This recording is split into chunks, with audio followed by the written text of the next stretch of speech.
Have you ever been in a relationship where you know the person loves you, but you still don't feel loved? And I know that sounds confusing, because how can someone love you and you still feel like something is missing? You need them to put their phone down and actually be present. Maybe they buy you expensive gifts, but what you really want is for them to notice when you're having a bad day and ask, "Are you okay?" Maybe they want to be close to you all the time, but you need space sometimes.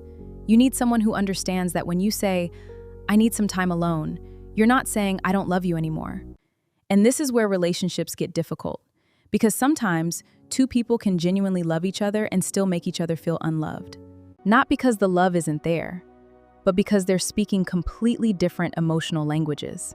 Maybe they tell you they love you every day, but you don't really need to hear it. You need them to spend time with you. Think about it.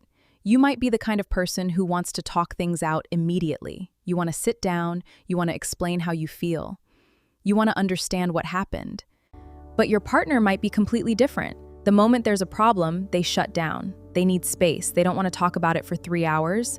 And you're sitting there thinking, "Why don't you care enough to talk to me?"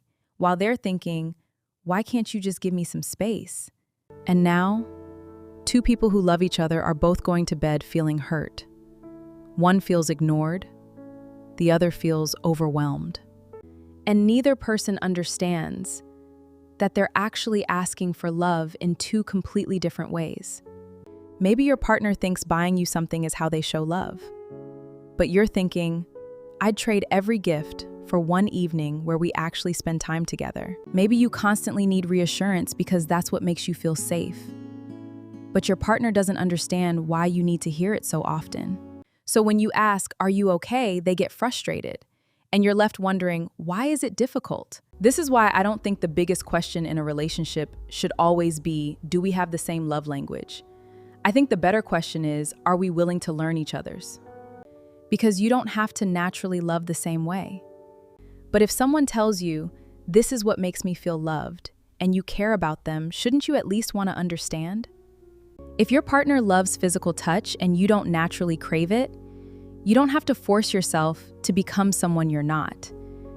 But maybe you can meet them halfway.